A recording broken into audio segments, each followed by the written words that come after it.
Oh, shit. Nope, run. I don't think she resets. I don't think she resets. Oh, no! Oh, my God. Oh, my God. What the fuck is going on? I don't think she resets.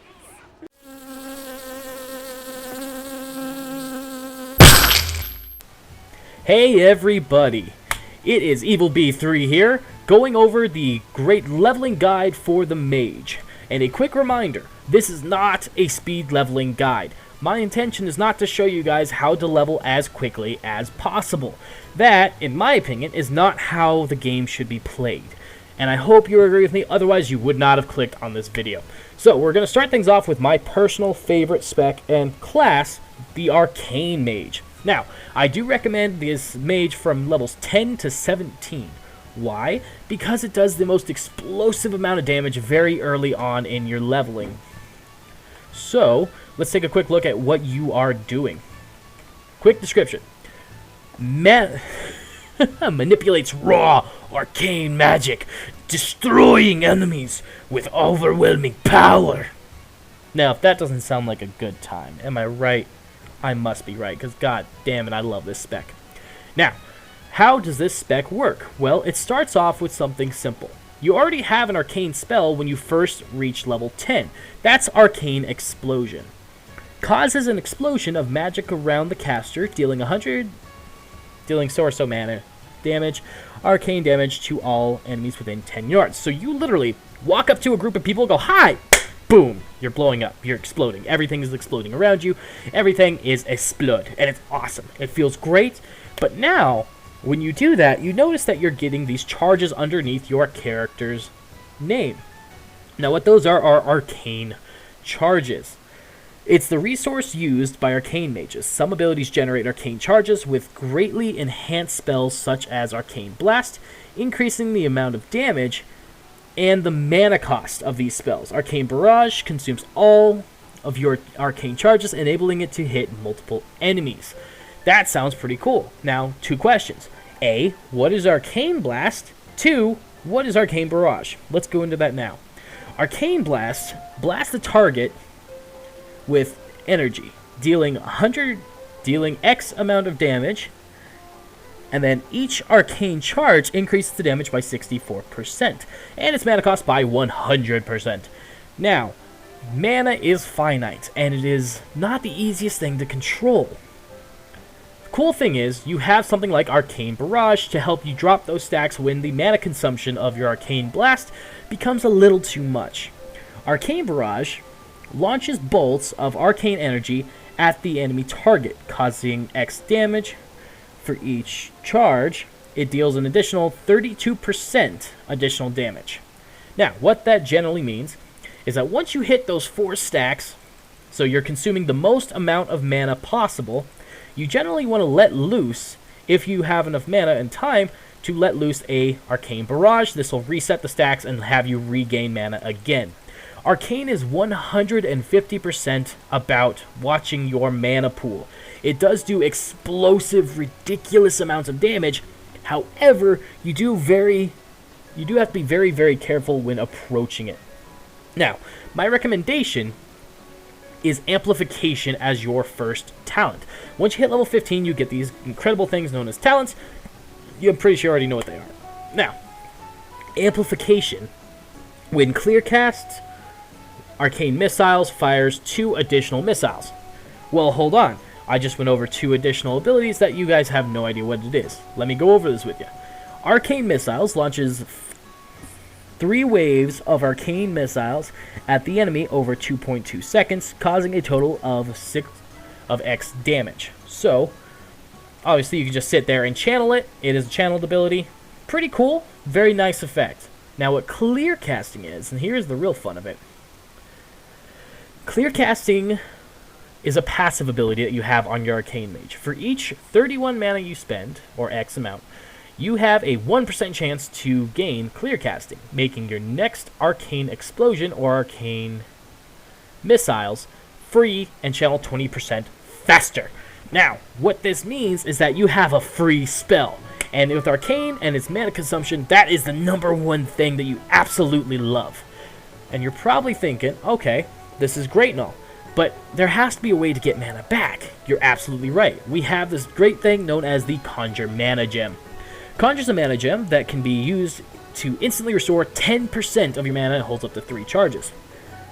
Now what that means is that when you start getting low on mana or whenever you feel comfortable and you have mana gems, use them. Use them. That's what they're there for. They're fantastic. The only problem is that they are on the same kind of cooldown as a potion currently, which is 5 minutes. Yeah, not a great time to be doing that. But it is okay, because guess what? 10% mana, that's a full-fledged Arcane Blast, isn't it? Yeah, it is. You get 1 extra Arcane Blast in there, and guess what? You still wreck their face. Now, the only other thing that I can really talk about with Arcane, at least at this time, is your Mastery. It's known as Savant. It's a passive ability. Increases your mana regeneration rate and maximum mana by 9.6% or whatever your mastery is equal to. Arcane charges increase the damage of your Arcane Blast and by an additional 4.8%, and Arcane Barrage by X% as well. It also increases all other arcane damages by 8%.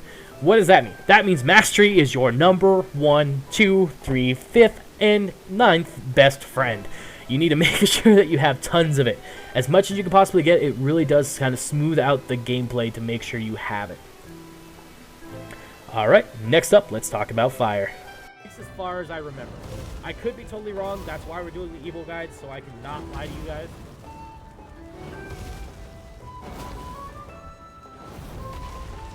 Ah, that hurts like a son of a bitch! He reflected it at me! Andrew! Kick his ass! My instant cast Pyroblast just hit my in the face. Let's talk about fire. Fire is an incredible spec that is kind of complicated in the weirdest of ways, but also one of the most reactive. We have focuses the pure essence of fire magic, assaulting enemies with combustive flames. Now I know that sounds a little dumb, but it's actually a lot of fun. The spell that you're already familiar with from Fire, once you hit level 10, is Fire Blast. Now, the reason I'm not recommending Fire from 10 to 17, and instead Arcane, is because of an incredible ability called Fire Blast Rank 2. What Rank 2 allows you to do is guaranteed critical strikes whenever you cast Fire Blast. And you're probably thinking, well, guaranteed crits are nice, but what purpose does that serve? Well, you also have this ability called Hot Streak. Getting 2 direct damage critical strikes in a row with fire spells will make your next Pyroblast or Flame Strike spell instant cast and cause double the normal Ignite damage. Now, I just mentioned 3 different abilities that you probably don't know about yet, so let's go over this very gently. We have Pyroblast. Hurls an immense fiery boulder that causes X fire damage. Obviously, it's a very big hitting ability. Its cooldown is 3.9 cast time. That's 4 seconds of pure casting. Now, that does sound pretty rough, but again, Hot Streak makes it instant cast, which is awesome. The other ability that was mentioned was Flame Strike. Calls down a pillar of fire, burning all enemies within the area for X fire damage and reducing their movement speed by 20%. That's right. Not only are you casting a literal pillar of fire on your enemies, but you also get to have the great opportunity to mess them up in 8 different ways. So yes, excitement, let's go. The only other ability that was not mentioned yet was Ignite. Ignite is your mastery. It is a passive. Your target burns for an additional 6% over 9 seconds of the total direct damage caused by your Fireball, Fire Blast, Scorch, Pyroblast, Phoenix Flames, and Flame Strike. If this effect is reapplied, any remaining damage will be applied to the new Ignite. Phoenix Flames causes your Ignites to spread to 8 nearby targets. Alright, so obviously it's a dot, meaning damage over time. What this damage over time does is it just causes all that damage that you've been building up, and you keep building it up, and you keep building up, and then you spread it around. like the beautiful disease that it is, and it hits a lot of people over the course of 9 seconds very quickly. Now, there's a few other abilities in there that, of course, I have not mentioned yet. Let's go over those briefly, shall we? Scorch. Scorch is an enemy for 45 damage, castable while moving. You're probably thinking, okay, it's such a shorter cast time than Fireball. Fireball, there's a fiery ball that causes X damage. Okay, makes sense. Well, then why am I not just casting Scorch all the time? They made sure that the damage difference between Fireball and Scorch was so big that you kind of have to cast Fire, because that 1.3 is not equal to 2, unfortunately. Which is okay, because again, Fireball itself is actually kind of cool. You're literally casting fireballs at your enemy. Who doesn't love casting fireballs? They're awesome. Now, a few other ones that I have not mentioned, is Phoenix Flames. Phoenix Flames is your initial AoE next to Flame Strike. Hurls a Phoenix that deals 232 fire damage to the target and reduce damage to the other nearby enemies. So that's your main AoE. It can also cause Hot Streak, which means, guess what? Instant cast Pyroblast. Who doesn't want instant cast Pyroblast? You want to send a literal boulder of fire at your enemies, don't you? I sure as heck do. Let's keep doing that. One of the things that I have failed to mention... Alright, let's take a look at the talents. So, during your course of fire, I usually like to go with Searing Touch. Scorch deals 150% increased damage and is guaranteed critical strike when enemies are below 30% health. This is what is known as the execution phase. When your enemy hits below 30% health, you have guaranteed Scorches that will crit, just like your Fire Blast. What I usually recommend during this instance, only cast Scorch, and then if your Fire Blast is off cooldown, cast that, and guess what? You have instant Pyroblasts. Tons and tons and tons and tons of fun.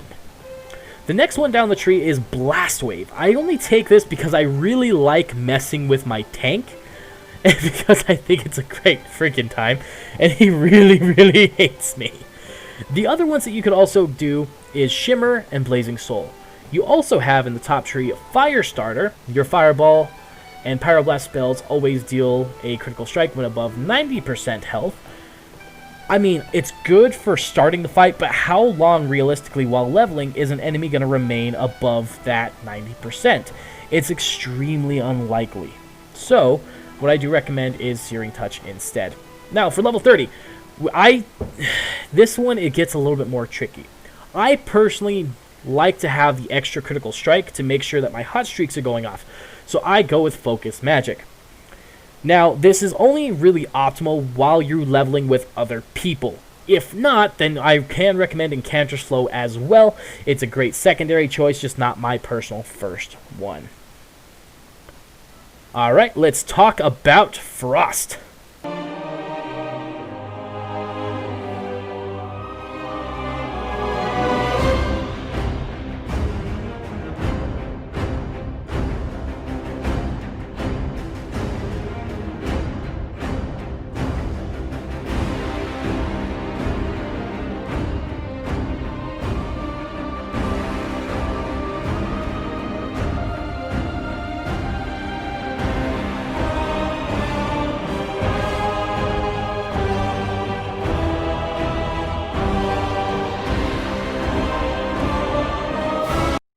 Alrighty, it is time to talk about Frost, levels 32 to 43. So let's start off with a basic ability of the Frost Mage, or better yet, let's start off with a description, just so we know what we're walking into. Freezes enemies in their tracks and shatters them with Frost Magic. Pretty straightforward. First ability you're already going to be familiar with is Frost Bolt. Launches a bolt of frost at the enemy, causing X damage and slowing their movement speed by 50% for 8 seconds. This is automatically great for survivability. Your enemy is slowed and they're really annoyed because they're slowed. They don't want to be slowed, but guess what? We don't care. They're slow. Now we're fast because we're awesome. The other ability you're going to get straight off the bat is Ice Lance. Quickly fling a shard of ice at the target, dealing X frost damage.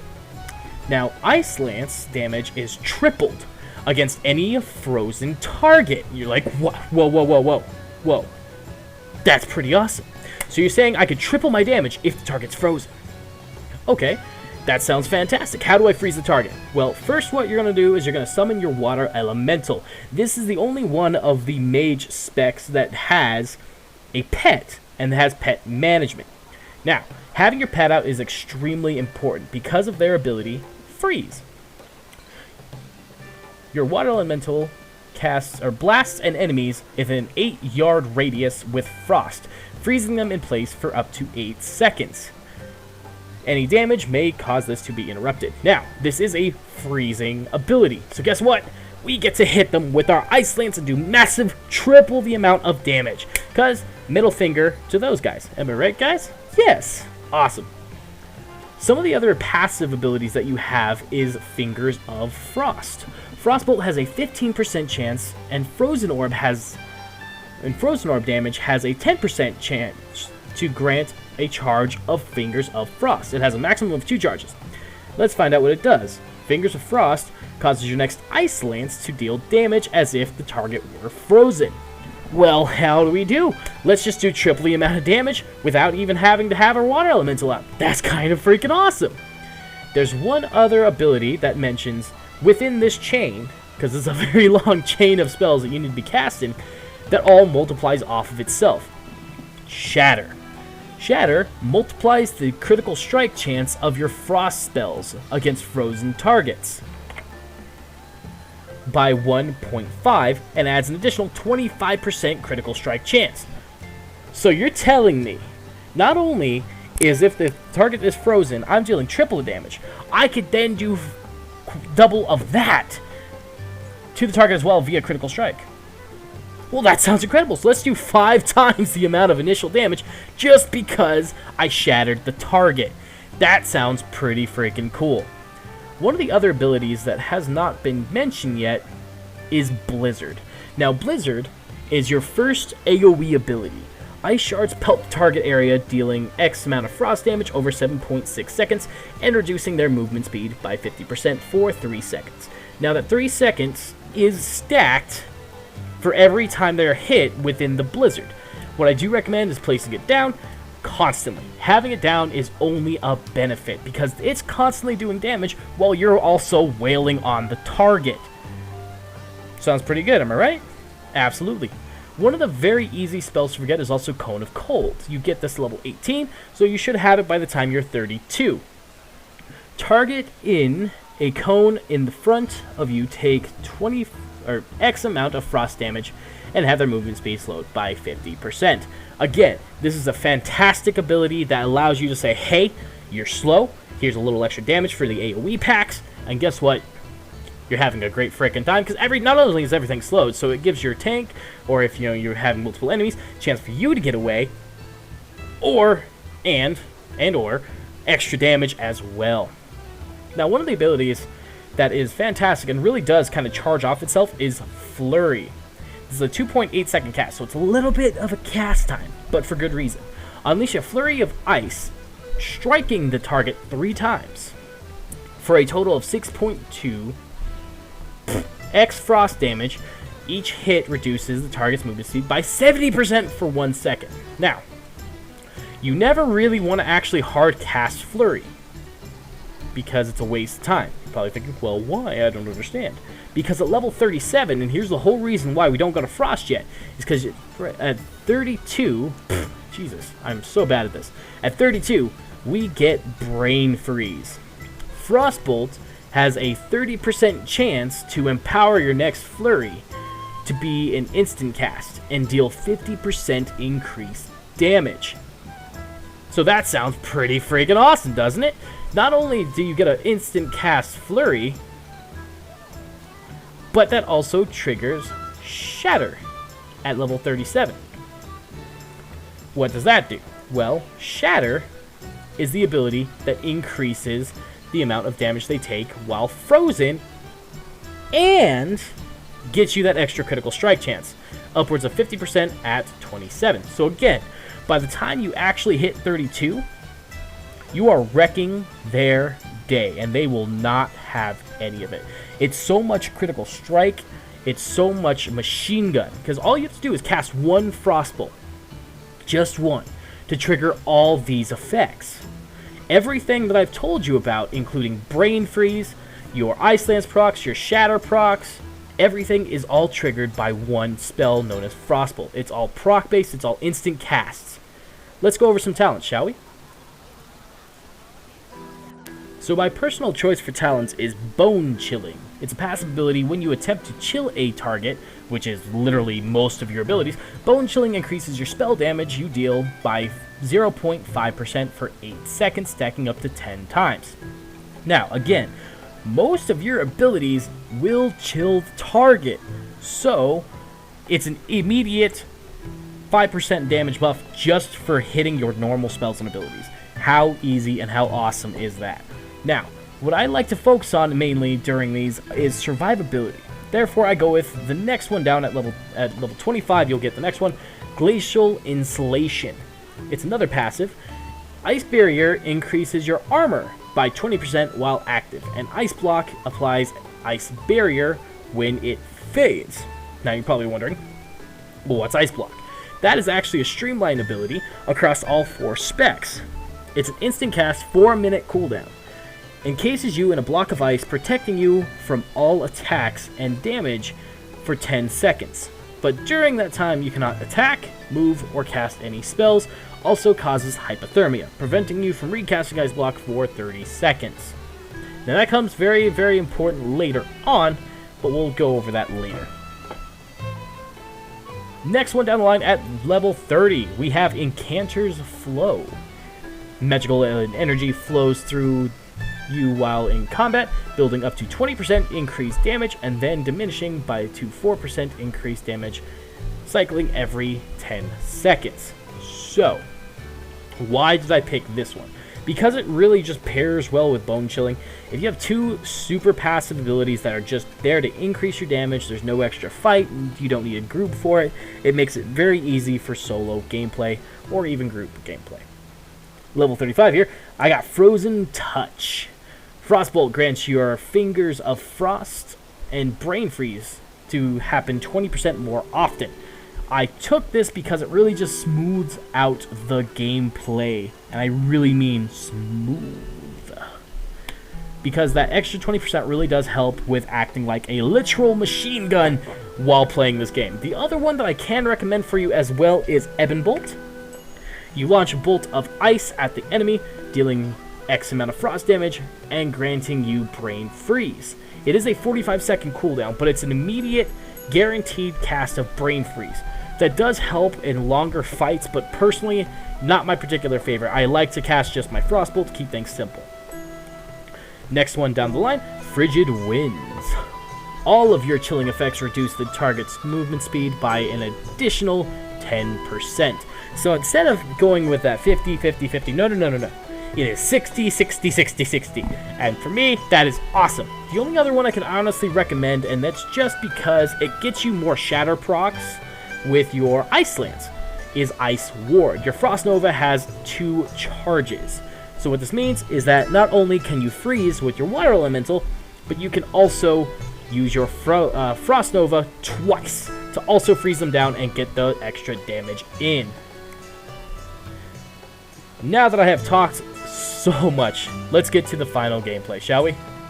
Here we are concluding the video. First off, we're going to start off with Arcane. We are level 43. So, at this point, the main gameplay of the Mage is entirely up to you. You have the basics understood, and now it comes to the end game and how you want to finish off or even play as your main, the Mage. We're starting off with Arcane, since this was the first one that we touched upon during our leveling experience. So, you still have the basic abilities of Arcane Blast. You still have Arcane Barrage as well. And then via talents, I also have Rune of Power. Quick check on my talent setup for you. Oop, we have Clear Casting. Awesome. Free cast of Arcane Missiles. So, quick check up on our talents. At level 43, my personal preference is Amplification over Rules of 3 or Arcane Familiar. I have Slipstream over Master of Time or Shimmer. Rune of Power over Incanter Slow and Focus Magic. Resonance. Don't clip that. Resonance over Arcane Echo or Nether Tempest, and then Chrono Shift over Ice Ward or Ring of Frost. Now your talents are completely interchangeable. Please do play with them all and find what you're most comfortable with. Again, we're not after the #1 spot. What we are after is just some fun, awesome gameplay, and that's what I usually find doing this setup. The spells that you didn't have previously, such as Arcane Power, which is a 2-minute cooldown. For 10 seconds, you deal 30% more spell damage. Now, that's only rank 1. With rank 2, it also reduces the spell's cost by 30%. So, whenever I pop it, it's 30% less mana to keep that ball rolling. It is very awesome. One of the other abilities that we have now is Presence of Mind. Presence of Mind causes your next 2 Arcane Blasts to be instant cast. It is a 1-minute cooldown. What this means is that usually the way I play it, is once I have those stacks built up, so your initial opener is not great, but then you drop your Rune of Power, you drop Presence of Mind, and boom, boom. You hit them hard, and fast. Throw in a couple of these. Mana Gem. Keep that mana rolling. But you can see how quickly you're still burning through that mana. Keep that in mind while playing, that unfortunately, you still are burning through mana extremely quickly. Cool, neat little thing about Rune of Power. It has 2 casts. Once with your Arcane Power, reduced down to 2 minutes rather than its initial 3. And once you run out of mana, just like that, you use your Arcane Barrage, and then guess what? You have Evocation. What Evocation allows you to do is regenerate 750% of your mana pool. So very quickly you'll notice that your mana's back, but it's a 1.5-minute cooldown. But once you hit 43, it's usually a 3-minute cooldown. Once you hit 43, 1.5. This really does just smooth out the gameplay and make it so Arcane is a very, very optimum choice for endgame and initial leveling experience. Next up, let's talk about Fire. As soon as they stop being, as soon as they choose to stop dying. Alrighty. Quick setup for Fire.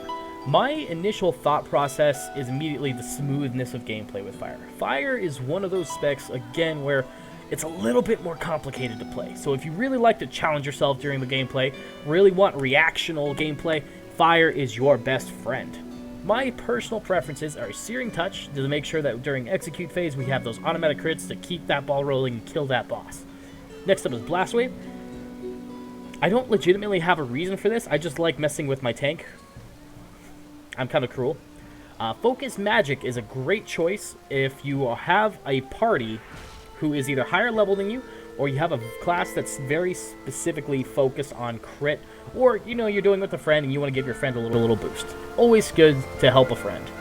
Flame On, which reduces the cooldown of Fire Blast by 2 seconds and increases the maximum number of charges by 1. Originally, when you get rank 3 of Fire Blast, it does add an additional charge, giving you 2. This one gives you 3 to make that combustion phase that just little bit smoother.